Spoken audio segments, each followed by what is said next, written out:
Fellas, we gotta talk. I know in the case of YouTube, I'm kind of like the old man that sits on his porch and yells at kids to get off his lawn, or maybe I'm the old man that won't shut the hell up about the glory days. But I've been here for a while. We're talking like 2009, which crazy to think about considering some of you probably weren't even born by then. But YouTube's changed. It's no longer the site where you sometimes see funny videos and occasionally you post something that you want to share with the internet. No, it's become an entirely different beast. And especially in the last 4 years or so, I've noticed an absurd amount of change. And that goes for both sides of the spectrum. One side being a content creator, the other being an audience member. I feel like as an audience member, it's very rare that you could sit down for a video without getting blasted by one of two things at least. The first thing being the Mr. Beastification of everything. Every video these days, doesn't matter what the genre is, could even be ASMR maybe, but it starts off with something like, today we're gonna be pushing my grandma down the stairs if she fucking dies in Fortnite. That little bitch. You know, captions, screaming, some absurd challenge for no reason at all, and then some incentive to watch the end of the video. To be honest, I'm sick of it. Me personally, I don't know how you guys feel, but I'm fucking tired of it, man. Now, obviously, this way of thinking isn't anything new. I mean, people have been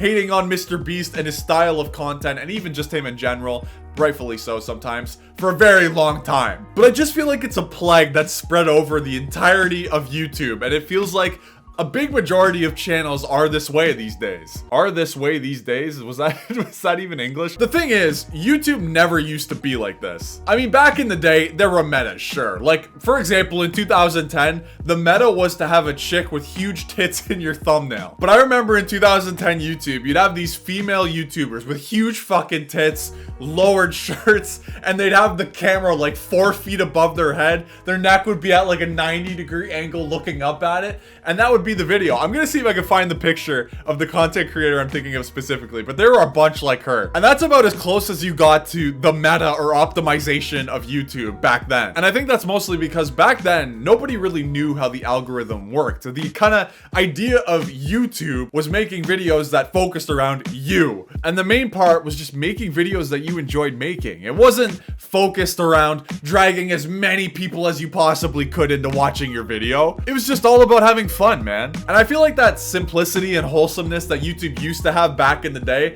is totally lost these days. That's why I was like so excited when the meta of having simple thumbnails came back again. Nobody in my niche edits thumbnails anymore. You know, there's no more soy face going on, eyes bulging out of your head, stroke Photoshop effects. That shit's all gone. Now all you need is just a screenshot of what you're talking about and you're good to go, man. The Mr. Beast style of content just feels so hollow. I think that's the best way I can describe it because they're not really connecting with their viewers. They're more so just grabbing the attention of their viewers and just catching it, you know? Does that make sense? I don't know. You know, it's 2 a.m. here, man. I'm trying my best not to sound like a psychopath. Now, the second thing that you can't really avoid these days is getting a YouTube product jammed down your throat. Now, it feels like every YouTuber these days has a product of some kind, whether it be something that's useful or something that could potentially give you a foodborne illness. That's a joke, by the way. Don't sue me, Mr. Beast legal team. I'll fucking fight you with my bare hands. And to me, it just feels super corporate and hollow,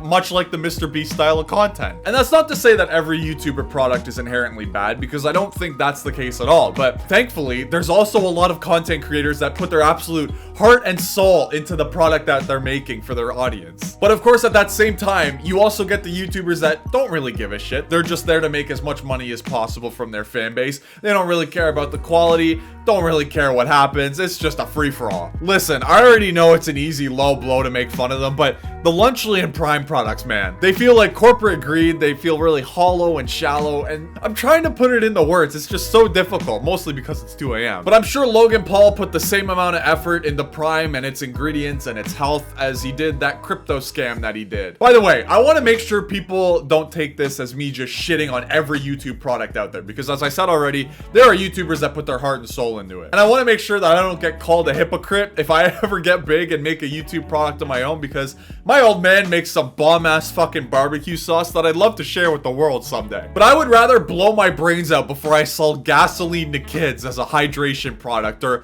cardboard with mold in it as a healthy lunch alternative for kids. Maybe it's not so much the products that I'm sick of seeing, but more so the content creators and the products that don't really give a shit for anything other than money. Now, kind of switching gears here a bit to the creator side of YouTube.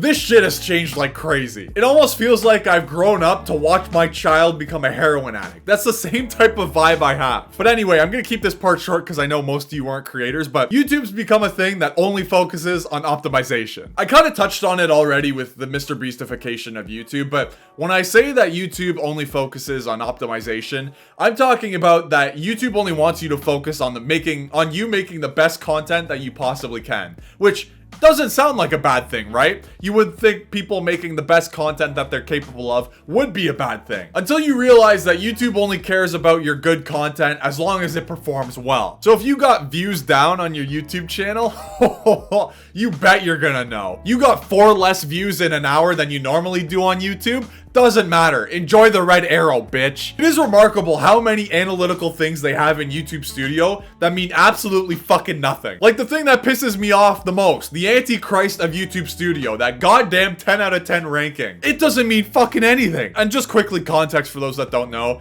when you post a video, YouTube ranks it out of your last 10 videos from a scale of 1 to 10, you know? It's completely based on the view count of your last 10 videos. So 1 is the best, 10 is the worst. If you get a 10, you just might as well end it all. Now, the other stats that come with that view card of the 10 out of 10 ranking or whatever number you got, those stats are actually kind of useful. At least you get something from them. Oh, viewers aren't clicking on my thumbnail? Maybe I need to rework it a bit. Or viewers are clicking off after the first second? Maybe I need to change something in my video formula, you know? But when you get a 1 out of 10 or a 10 out of 10 or whatever number in between, what are you gonna do with that, bro? I've seen fucking corpses that are more useful than that number. And the main reason I'm going so hard on this YouTube stat is because every video you post is gonna be different. And since every video you post is gonna be different, it's fucking impossible for you to pin down something that you did right and something that you did wrong solely from that analytic. Analytic? Yeah, I think that's right. And so what ends up happening with this YouTube statistic is that it creates like a subgenre of people that are so hyper-focused on the analytics they get in YouTube Studio. Like, these people are going ape shit. It's like, yo, the graph in my YouTube analytic page is black instead of white now. Am I shadow banned? You know, it's just so ridiculous, especially since the 10 out of 10 ranking doesn't even matter. And when I say it doesn't matter, I mean it literally means nothing. Like, I have seen 1 out of 10s go from 1 out of 10 to 10 out of 10 by changing absolutely nothing. And I've seen the opposite. I've seen 10 out of 10s become 1 out of 10s. It's absolutely ridiculous. It's just an absolutely pointless statistic that YouTube has that just shits on people that have a video that doesn't do necessarily well. Anyway, I've said my piece about YouTube. I think it would be awesome if we somehow cycle back to the old days of YouTube where people just made content for the fun of making content. I think that would kind of eliminate a sub-niche of people that just make content for the money. Like, for example, the small prank channels. Those dudes do it for the money. It would totally eliminate them off the spectrum. But yeah, that's just wishful thinking because that obviously won't happen. Everybody's about money these days. How can you blame them with the current economic climate? But how the fuck are we talking about economics on the Tibor YouTube channel? It's 2 a.m. I'm going the fuck to bed. See you guys later.